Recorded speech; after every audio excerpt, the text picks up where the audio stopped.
Jammu Kashmir police का दावा खोखला नजर आ रहा है। ऐसा मैं इसलिए कह रहा हूं क्योंकि जम्मू कश्मीर पुलिस के जो दावे हैं, जो नंबर अपना बांट रखा है लोगों के पास कि आप इस नंबर पर कॉल करें और पुलिस तुरंत आपके पास पहुंचेगी, कोई ऐसी अप्रिय घटना सामने ना आए, पुलिस उसे रोकने का प्रयास करती है। ये दावा पुलिस का है। लेकिन मेरे पास, मेरे ऑफिस में जो लोग पहुंचे हैं, उनकी बात सुनने के बाद लग रहा है कि पुलिस जो बातें करती है वो बातें हवा में हैं।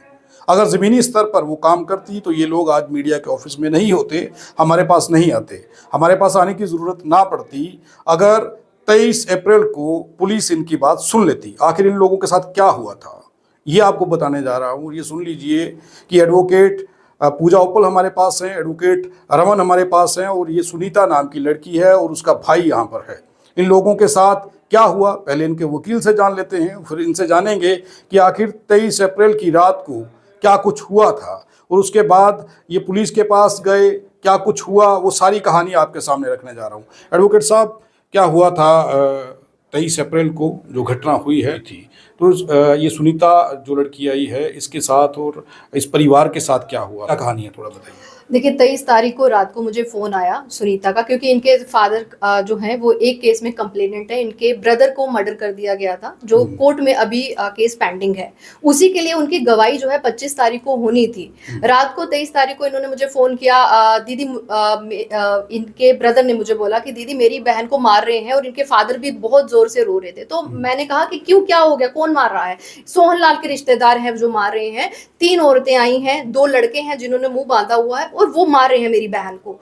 तो मैं डर गई। मैंने कहा अच्छा ठीक है, आप एक काम करो, इमरजेंसी सर्विसेज 112 जो है, क्योंकि कोर्ट तो रात को खुले नहीं होते हैं, तो आप इमरजेंसी सर्विसेज 112 पे फोन करो, आपको इमीडिएट हेल्प प्रोवाइड की जाएगी। तो इन्होंने भी 112 पे फोन किया, लेकिन कोई भी हेल्प इनको प्रोवाइड नहीं हुई। तो मैंने इनको फिर से कॉल किया। मैं इनके साथ रात को 11 बजे तक कॉन्टैक्ट में ही रही।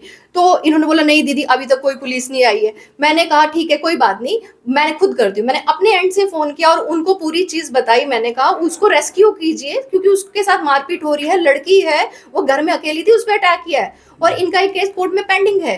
तो उन्होंने बोला ठीक है मैम, ठीक है हम उनके साथ कांटेक्ट करते हैं। मैंने इवन इनका नंबर जो है उनको प्रोवाइड किया, पूरा लिखाया। उसके बाद भी इनकी कोई सुनवाई नहीं हुई। देन आई सेड कि वुमेन हेल्पलाइन जो है वुमेन्स के लिए है। गवर्नमेंट हर एक जगह बोलती है। अभी रिसेंटली मार्च में हमने वुमेन्स डे मनाया और ये अप्रैल ही हुआ है, तभी तो हम बहुत ज्यादा नारा लगाते हैं कि महिलाओं की हेल्प कर रहे हैं, लेकिन 181 ने भी कोई इनको हेल्प नहीं प्रोवाइड की। ये रात को 2 घंटे बेचारे आफ्टर एश्योरेंस फॉर 181 भी ये घूमते रहे कि भाई अब लड़की को हॉस्पिटल लेके जाएं कि नहीं जाएं। मैंने कहा आप हॉस्पिटल लेके जाओ, अगर पुलिस मीनवाइल आपको कॉल करती है उनको बोलना हम यहाँ हैं, आप हमारे यहाँ पे प्रोवाइड करो हेल्प।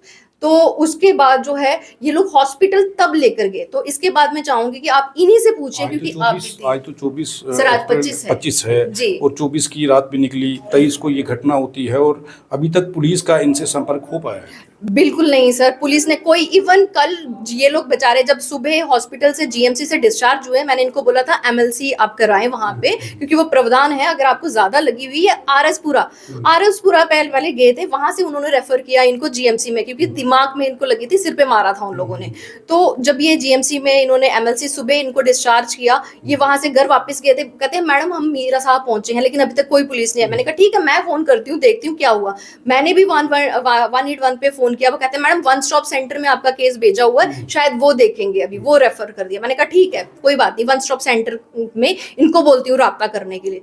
लेकिन वहां पे भी जाके उसके थोड़ी देर बाद ये कहते कि दीदी अभी तक कोई पुलिस नहीं आई। मैंने कहा ठीक है मैं कहते वो कह रहे हैं पुलिस स्टेशन में पहले लेटर एप्लीकेशन लिख के दो। मैंने कहा ठीक है मैं आपको एप्लीकेशन लिख के देती हूँ। मैंने इनको एप्लीकेशन लिख के दी, ऑनलाइन इनको इनके फोन पे भेजी, ये वो एप्लीकेशन लेके चले गए। लेकिन सर मेरा सवाल ये है, आज हम बीएनएस आने के बाद भी हम कहते हैं EFIR, ठीक है, ई विटनेस की बातें की जाती हैं, कहते हैं लड़कियां सुरक्षित है, कहाँ सुरक्षित है? जो 181 नंबर हर एक पीसीआर पे आपने प्रमोट कर रखा है, हर एक नेशनल प्लेटफॉर्म में आपने प्रमोट कर रखा है, लेकिन लड़की पूरी रात, तीसरा दिन है आज, अभी तक 181 की पुलिस ने क्या पीसीआर में बता के और कंसर्न थाने से अभी तक पुलिस ही नहीं पहुंची? ये कौन से क्वेश्चंस हैं? ये एक बड़ा सवाल है। आप सोचिए कि पुलिस को 23 अप्रैल की रात को ये बताया जाता है कि हमारे साथ ये कुछ हुआ है। सुनीता के साथ बात करता हूँ, उसके साथ क्या हुआ, उसके बाद आपको बताऊंगा कि पुलिस किस तरीके से काम कर रही है। आपका नाम सुनीता है? कब आपके भाई का कत्ल हुआ था? 24/7/24 को। 2024 को। हाँ जी। ठीक है। अब क्या हुआ है? अब आपके ऊपर कौन लोग हैं जिन्होंने हमला किया है? आप उन्हें जानती हैं, उन्हें पहचाना आपने, या फिर किसी पर ब्लेम लगा रही हैं? क्योंकि ये सवाल इसलिए है कि पुलिस को ये पता चले कि आपके साथ क्या हुआ है। आपके भाई का कत्ल हुआ है, उसमें जो लोग अरेस्ट हुए हैं ये वही परिवार है या कोई और है? हाँ, उन्हीं का परिवार है। मेरा नाम सुनीता है। 9 बजे टाइम ही परसों रात को 23 तरीक ਨੂੰ ਤੇ 5 ਵਜੇ ਮੇਰੇ ਬੂਏ ਚੋਂ ਗੇਟ ਜਿੰਨੇ ਮੈਂ ਖੋਲਿਆ ਤੇ ਜਿੰਨੇ ਮੈਂ ਗੇਟ ਖੋਲ੍ਹਿਆ ਦੋ ਮੁੰਡੇ ਨੇ ਮੇਰੇ ਬਾਲ ਫੜਦੇ ਨੇ ਮੈਨੂੰ ਰੋਡ ਦੀ ਮੱਕੀ ਦੋ ਮੁੰਡੇ ਹੀ ਸੋਹਣ ਲਾਲ ਦੀ ਬੇਟੀ ਉਹਦੀ ਛੋਟੀ ਭੈਣ ਔਰ ਉਹਦੀ ਲਾੜੀ ਤੇ ਮਲਕੀ ਮੁੰਡੇ ਮੇਰੇ ਸਿਰ ਫੜਦੇ ਆ ਥੱਲੇ ਲੈ ਜਾਂਦੇ ਨੇ ਗੇਟ ਥੱਲੇ ਸਾਈਡ ਤੇ ਮੈਨੂੰ ਮਾਰਦੇ ਨੇ ਤੇ ਫਿਰ ਕਹਿੰਦੇ ਨੇ ਤੇਰੇ ਡੈਡੀ ਦੀ ਮਲਕੀ ਪਰਸੋਂ ਦੀ ਗਵਾਹੀ ਹੈ ਤੈਨੂੰ ਇਹ ਸਮਝਾ ਚੱਲਿਆ ਪਿਆਰ ਨਾਲ मतलब आज थी उनकी ਮੇਰੇ ਪਾਪਾ ਦੀ ਗਵਾਹੀ ਤੇ आज ਤੇ ਕਹਿੰਦੇ ਜੇ ਗਵਾਹੀ ਦੇਣਗੇ ਵਾਪਸ ਆਣੀ ਆਣੇ ਤੇਰਾ ਭਰਾ ਤੱਕਿਆ ਤੂੰ ਕਿੰਨਾ ਮਾਰਿਆ ਦਾ ਸ਼ਰਿਆਂ ਤੇ ਤੇਰਾ ਡੈਡੀ ਵੀ ਨਹੀਂ ਪੁੱਜਣਾ ਤੇ ਫਿਰ ਇੰਚੇ ਮੈਂ ਕਿਹਾ ਸ਼ੋਰ ਸ਼ਾਰ ਪਿਆ ਡੈਡੀ ਮੇਰੇ ਆਇਆ ਡੈਡੀ ਮੇਰਾ ਤੇ ਮੇਰਾ ਭਰਾ ਆਇਆ ਤੇ ਫਿਰ ਉਹ ਚਲੇ ਗਏ ਨਾ ਤੇ ਡੈਡੀ ਉਹਨੇ ਮੈਨੂੰ ਲੈ ਗਏ ਨਾ हॉस्पिटल ਤੇ ਉਹਦਾ ਫੋਨ ਸਾਡੇ ਬੇੜੇ ਘ ਰਹਿ ਗਿਆ ये कौन सा थाना आपको लगता है? कौन सा? नरिया। अरनिया। ਹਾਂਜੀ अच्छा, फिर ਡੈਡੀ ਉਹਨੇ ਮੈਨੂੰ ਲੈ ਗਏ ਨਾ ਹਸਪੀਟਲ ਆਰਸਪੁਰਾ ਉੱਥੇ ਲੈਤਾ ਉਹਨਾਂ ਨੇ ਮੈਨੂੰ ਅੱਗੇ ਰੈਫਰ ਕਰ ਦਿੱਤਾ ਸਿਰ ਦਾ ਮਾਮਲਾ ਹੈ, ਸੱਟ ਜ਼ਿਆਦਾ ਨਹੀਂ ਲੱਗੀ ਦੀ ਹੈ ਤੇ ਉੱਥੇ ਇਹਨਾਂ ਕਿ ਪੂਰੀ ਰਾਤ ਰਿਹਾ ਫਿਰ ਸਾਨੂੰ ਮਤਲਬ ਕਿ ਮੈਮ ਨੂੰ ਫੋਨ ਕੀਤਾ ਹੀ मैम ने कहा 112 में कॉल करो पीसीआर में कॉल की पर उन्होंने कहा आपके पास 15-20 मिनट में या आधा घंटे में आपके पास पुलिस पहुंच जाएगी। पूरी रात गई पुलिस नहीं आई। फिर सुबह जब मुझे डिस्चार्ज मिला 8 बजे मैं और डैडी मेरे घर आए और फिर मैम ने हमें फ़ोन किया पुलिस आई, उन्होंने कहा नहीं आई। वहाँ से हम जब घर आए तो फिर मैम ने उन्होंने बोला कि मैम ने बोला कि एप्लीकेशन भेजो। हम जब मेरे भरा ते मैं गए दोपहरी 12 बजे अहीं एप्लीकेशन दी है 12 जे वाली एप्लीकेशन दोपहर के टाइम। ये दिखाइए, पुलिस को एक रिटर्न में एप्लीकेशन दी जाती है। तो पुलिस को ये कितने बजे एप्लीकेशन दी गई है? ये 2-2:30 बजे टाइम या 3 बजे 2-2:30 बजे का टाइम था। 23 तारीख को ही दी गई है ये 24 को। अच्छा, 23 को आपके ऊपर हमला होता है और 24 को आप देते हैं। मॉर्निंग में? हाँ। तो फिर हम जब जाते हैं वहाँ मुंशी बैठा था, उन्होंने कहा आपके खिलाफ पहले ही FIR लगी हुई है, मतलब आप लोगों ने उनको मारा है। FIR लगी हुई है ऐसा कहा उन्होंने? एप्लीकेशन लगी हुई है उन्होंने ऐसा बोला। तो उन्होंने बोला कि आप लोग शाम को हम बुलाएंगे, सर आएंगे आपसे बात कर लेंगे, उनको भी बुलाएंगे। हमने कहा ठीक है। सुबह नहीं तो कहते हम सुबह नहीं तो या शाम को आपको बुलाएंगे। शाम की गई परसों वाली, सुबह भी कल की गई, रात भी होगी, आज दोपहर में की तीसरा दिन है। उन्होंने अभी तक कोई एक्शन नहीं लिया। तो मेरे मतलब कि जिस भैया का मर्डर हुआ जगदीश का, उन्होंने उनके फैमिली के कुछ अधिकारी पुलिस ऑफिसर नरिये में हैं। नरिये में किसकी फैमिली के? जिन्होंने मेरे भाई का मर्डर करवाया हुआ, उनके रिलेटिव है कुछ। हाँ, तो मतलब कि वो जब भी हम जाते हैं उनके पास वो बोलते हैं इनको अंदर डालो, इनको अंदर डालो, उनको ऐसे बैठाओ जैसे उनके फैमिली मेंबर होते हैं। वो आप जो इल्ज़ाम लगा रही हैं क्या आइडेंटिफाई कर सकती हैं? उनका नाम जानती हैं? कौन पुलिस ऑफिसर है वो? पुलिस ऑफिसर सर मुझे उनका नाम नहीं पता। प्रूफ कर दे कौन है? बाई फेस देखे हैं आपने? कौन बोल रहा है? बाई फेस मैंने देखे हैं। प्रेशर पा रहे हैं हमारे पर, पहले तो प्रेशर पाया केस वापस लो, हमने वो नहीं लिया। फिर दूसरी बार मैं किया कि तुसी करो गवाही नहीं देगा तेरा डैडी, जो गवाही देगा वो वापस नहीं पूछना। ये किसने कहा? ये सोमलाल की बीवी और उसकी बेटी ने और उसकी बूजी ने। पुलिस के बारे में पूछ रहा हूँ, कौन सा पुलिस ऑफिसर है वो जिसका आप नाम ले रही हैं जो उन्हें सपोर्ट कर रहा है? नहीं सर मुझे उनका नाम नहीं पता, पर मैं बता सकती बाई फेस बता सकते हैं? हुलिया बता सकते हैं? कैसा है हुलिया? सर मैंने देखे हुए हैं, मैं पहचान सकता हूँ। मैं आपसे करूँगा बात अभी। अच्छा, अब क्या हुआ है? आज आप ऑफिस में पहुंची हैं, क्या पुलिस की कार्रवाई रही है? पुलिस ने किस तरीके से कोई मदद भेजी आपको या आपकी कोई सुनवाई हुई? नहीं सर, कोई मदद नहीं भेजी। आज तीसरा दिन जा चुका है, कोई मदद नहीं है। बल्कि वो जब भी जाते हैं बोलते हैं उनकी साइड से बोलते हैं, हमें मतलब बिगा देते हैं वो। तीसरा दिन जा रहा है, कुछ सुनवाई नहीं हो रही है। सुनवाई नहीं हो रही है, ये इस वक्त परेशान हैं। बहरहाल आप सोचिए कि 3 दिन से पुलिस के चक्कर लगा रहे हैं और पुलिस को फ़ोन कर रहे हैं, पुलिस पहुंच नहीं रही। ये है पुलिस की कार्यप्रणाली, ये है पुलिस का काम करने का तरीका जो मैं आपको बता रहा हूँ। जरा सामने आ जाइए आप अपना नाम बताइए। मेरा नाम रोहित कुमार है। आप मुझे एक चीज़ बताइए कि पुलिस को आपने फ़ोन कॉल किए, ऐसा तो नहीं हो सकता है कि पुलिस ना पहुँचे, आपके पास ना आए, क्योंकि पुलिस का जो दावा है, उनके जो आला अधिकारी ऑफिसर दावा कर रहे हैं कि महिलाओं के लिए और क्राइम ना बढ़े, पुलिस बड़ी सख्ती से काम कर रही है और आप लोग कह रहे हैं कि पुलिस आपके पास नहीं पहुंची। सर मेरे पास रिकॉर्डिंग है मोबाइल में, मैं रिकॉर्डिंग दिखा सकता हूँ। हमने जब मेरे बैंक के साथ जब बात हुई 23 तारीख रात 9 बजे, मैं और पापा बाहर गए हुए थे, खेत में कटाई करवा रहे थे गेहूँ की। तो इसने चलाया बहुत ज़ोर से, हम सामने थे, थोड़ी दूर थे, 100 मीटर हो गई। हम भाग कर आए, पता नहीं क्या हुआ। अब आगे देखा कि 2 लड़के भाग रहे हैं, मुँह बांधा था उन्होंने, ठीक है। तो 3 औरतों ने इसको नीचे मार रहे थे, ठीक है। हमने उसको छुड़ाया तो उनका मोबाइल भी हमारे घर रह गया, वो भाग गए। वो उसको पता नहीं उसने क्या क्या कहा होगा, वो भाग गए। उसके बाद हम जैसे ही हमने अपनी मैडम को कॉल किया, एडवोकेट से ये बात हुई है। मैडम ने बोला PCR को कॉल करो 112 पर। हमने कॉल की, हमने पूरी बात बताई जो हुआ है। वहाँ से मैडम ने कॉल किया, वो PCR मैडम ने, उन्होंने बोला 15 मिनट या आधे घंटे में आपके पास पुलिस पहुंच जाएगी। कितने बजे ये फ़ोन कॉल गया? जी 9:15 बजे करीब ही होगा, 9:30 बजे के बीच। हाँ 9:15 बजे करीब होगा जी। जैसे ही उनसे बात हुई, पूरी बात बताई, उनका मोबाइल गिर गया। उन्होंने बोला मोबाइल अपने पास रखो, मोबाइल आपके पास सबूत है। उन्होंने ये बात बोली थी PCR वालों ने।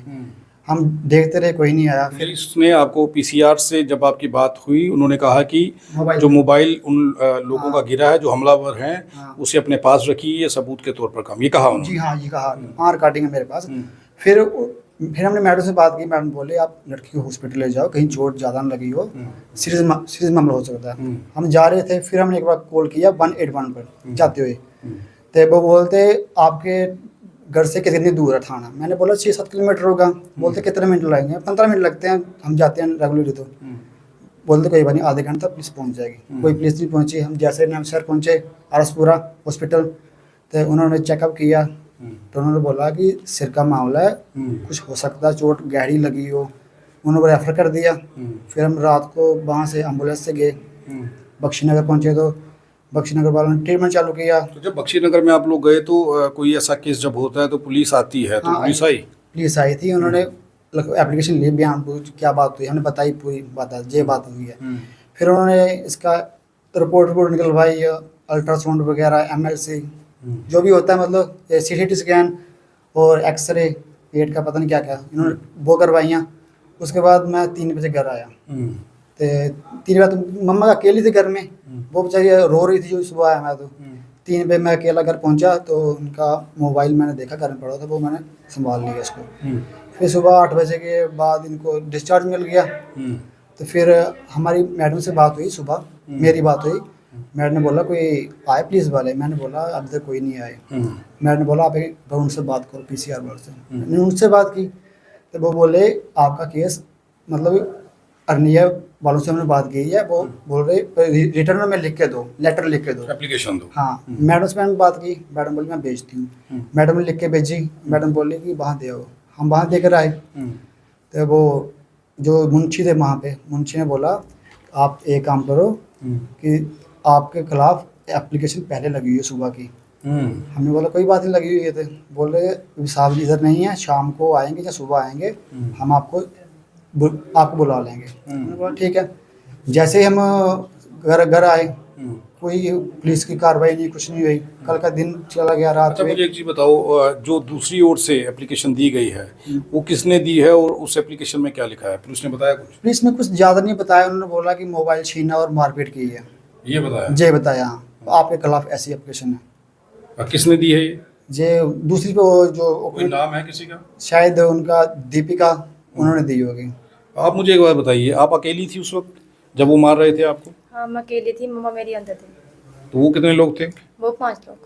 तो फिर वो कैसे मोबाइल छीन सकते हैं? ये एक सवाल है कि 5 लोग एक तरफ हैं और एक अकेली लड़की, इसकी सेहत आप देखिए, ये कैसे मोबाइल छीन सकती है? और अगर ये मोबाइल छीन रही थी तो रात को पुलिस को कंप्लेंट क्यों नहीं दी गई? सुबह तक का इंतज़ार क्यों हुआ? और पूरी रात इन लोगों को यहाँ से वहाँ क्यों भगाती रही पुलिस और ये कहती रही कि चंद मिनटों में आपके पास पहुँच रही है? एडवोकेट रमन हमारे पास है। रमन साहब, ये हो क्या रहा है? देखिए, पुलिस का जो दावा है, ये एक चीज़ समझनी होगी कि पुलिस का जो दावा है, आप वकील हैं और आप कैसे देख रहे हैं? क्योंकि पुलिस ने जो कहा है कि चंद सेकंड में, चंद मिनट में क्राइम को रोकने के लिए पुलिस जो है वो जवाबदेही है, वो पहुंचेगी, और यहाँ पर मामला कुछ और नज़र आ रहा है। क्या सच बोल रहे हैं ये? जैसे कि मैंने अभी इन्हीं की बातों से सुना है कि पुलिस वाले कह रहे हैं कि हमें एक एप्लीकेशन दो वहाँ पे आके। मुझे पहली बात ये समझ नहीं आती, या तो पुलिस वालों को अभी बीएनएस पढ़ने की ज़रूरत है, या उन्होंने आईपीसी पढ़ के छोड़ दी हुई है, उनको भूल गया हुआ है। क्योंकि अभी जो पहले भी ये था कि आपकी जो इन्फॉर्मेशन है वो वर्बल हो सकती है, रिटर्न भी हो सकती है। अभी तो जो बीएनएस में आया है वो ये प्रोविजंस भी आए हैं कि ईएफआईआर का प्रोविजन भी है। उसके बावजूद भी पुलिस वाले कह रहे हैं कि आप वहाँ पे एक एप्लीकेशन दो, हाँ फिर हम कार्रवाई करेंगे। इट मीन्स कि पुलिस वालों को नहीं पता है, तो फिर उनको बीएनएस पढ़ना चाहिए। तो पिछले दिनों में तो प्रेस कॉन्फ्रेंस की गई थी पुलिस की ओर से कि आप व्हाट्सएप पे भेज दीजिए, तुरंत कार्रवाई होगी। हम यही चीज़ कह रहे हैं ना, फिर इनके ये दूसरी टर्म्स में आप नेग्लिजेंस कह सकते हैं कि आपको उनको नॉलेज है मगर वो उस पर एक्ट नहीं कर रहे हैं, इग्नोर कर रहे हैं। पुलिस की नॉलेज में ये मामला है कि कत्ल हुआ है इसके भाई का, इनके भाई का कत्ल हुआ है, उस मामले को इतना हल्का पुलिस कैसे ले सकती है? यही कहने की बात है कि दूसरी तरफ से आप देख रहे हो कि आपने बोल रहे हैं कि इमरजेंसी सर्विस हम प्रोवाइड कर रहे हैं, वुमन हेल्पलाइन आपने बनाई हुई है, मगर उसके बावजूद आप प्रोवाइड नहीं कर रहे हैं, उनका रिड्रेस जो है ग्रीवांस है वो रिड्रेस नहीं कर पा रहे हैं। इट मीन्स आप कहीं ना कहीं आप कॉम्पिटेंट हैं। अगर आप इनकॉम्पिटेंट हैं तो आपको कॉम्पिटेंस होना चाहिए, कॉम्पिटेंट बनना चाहिए, क्योंकि ऐसा पावर है, आपका चेयर है। अगर आपने एक सरकारी मुलाजिम अगर पे ले रहा है टाइम पे कि आपने काम करने के पे ले रहा है, मगर फिर भी आप प्रोवाइड नहीं कर पा रहे हो, एक सेफ्टी प्रोवाइड सिक्योरिटी प्रोवाइड नहीं कर पा रहे हो। एट हम ये नहीं कहते हैं कि उनके घर के बाहर 4 पुलिस वाले होने चाहिए। अगर आपको इमरजेंसी पे आपको कोई कॉल कर रहा है, आपको ये है कि इमरजेंसी है, आपको ऑन स्पॉट वहाँ पे जाना चाहिए, देखना चाहिए, क्योंकि कुछ इश्यूज ऐसे होते हैं वहाँ पे काम जो होता है वो मिनटों में नहीं, घंटों में नहीं, वो सेकंड्स में होता है। अगर किसी का मर्डर ही करना है, अगर जिस तरीके से वो कह रहे हैं कि 3 लेडीज थी, 2 मेल मेंबर्स थे, जिस तरीके से इसका ब्रदर का मर्डर किया गया है, उस तरीके से इसको भी कितना टाइम लगना है, क्योंकि पुलिस वाले 3 दिनों के वो नहीं पहुंचे, उनको डर किसी चीज़ का नहीं है। तो लास्ट में फाइनली यही चीज़ है कि अगर आपके पास कोई आता है या आपको कॉल आती है तो आपको ऑन स्पॉट जाना चाहिए। या अगर फिर आपके पास ज़्यादा रश है, फिर आप प्रोवाइड करते हैं कि एक अलग से विंग बनाओ कि ठीक है इमरजेंसी कार के लिए हॉस्पिटल में बनाई होती है इमरजेंसी की, भाई इमरजेंसी केसेस यहाँ पे देखे जाएंगे, फिर वहाँ पे वो चीज़ रखो।